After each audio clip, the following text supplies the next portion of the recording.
Oke, kita akan ke informasi yang lain terlebih dahulu, di mana seorang mahasiswi di Kabupaten Aceh Barat ini mengalami kejang-kejang hingga tubuhnya membiru dan tidak bisa bergerak. Nah, kejadian ini dialaminya pasca menjalani penyuntikan vaksin COVID-19. Iya, ia tetap menjalani vaksinasi meski memiliki beberapa penyakit bawaan demi bisa mengikuti wisuda. Karena memang sertifikat vaksin ini menjadi salah satu syarat wajib bagi peserta wisuda.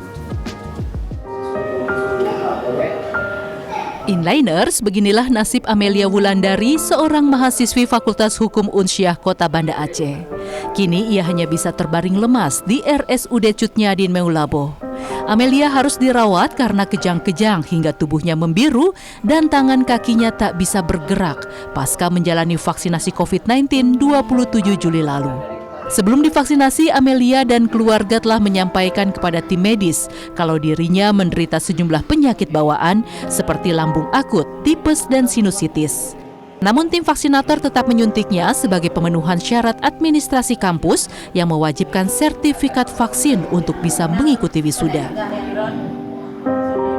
Malamnya langsung adik saya kejang-kejang, tangan dan kaki yang membiru.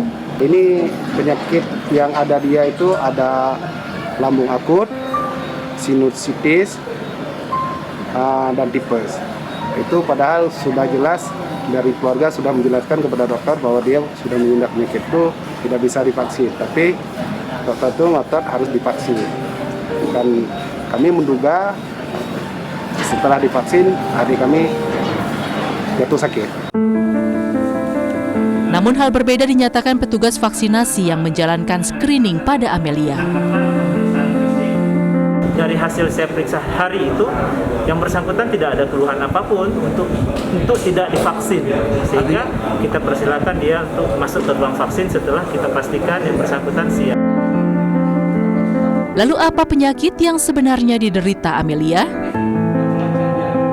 Diagnosa sekarang bisa masih mengarah ke neuropati, gangguan saraf tambah miopati, gangguan otot. Jadi kelemahan otot yang disebabkan oleh kelemahan saraf.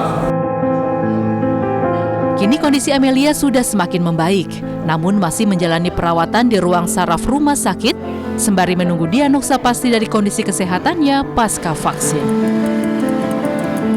Tapi memang dari petunjuk pelaksanaan dari Kementerian Kesehatan soal siapa-siapa saja yang tidak boleh mendapatkan vaksin ini memang jelas banget ya.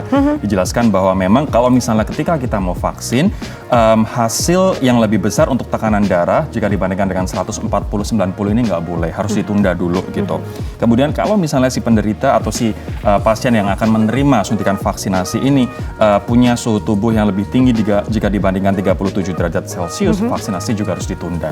Nggak boleh juga untuk mereka yang sedang hamil menyusui, mengalami gejala ISPA. Kemudian jika merupakan vaksinasi kedua, ini yang dilarang adalah apabila setelah vaksinasi yang pertama ada alergi berat, sesak nafas begitu. Kemudian sedang mendapatkan terapi aktif jangka panjang terhadap kelainan darah, menderita penyakit ginjal dan juga penyakit jantung. Iya, jadi ada beberapa penyakit bawaan yang juga harus ditunda terlebih dahulu, walaupun memang mungkin sudah mendapatkan rekomendasi. Atau kayak tadi kalau kita lihat ini merupakan salah satu syarat ya untuk wisuda. Jadi memang seharusnya ada beberapa peraturan yang justru bisa mengikuti kondisi secara personal pribadi dari pasien. Karena nggak semuanya bisa divaksin, dan untuk menciptakan herd immunity pun kita membutuhkan 75% sampai dengan 80% orang divaksin, tidak harus 100%. Iya.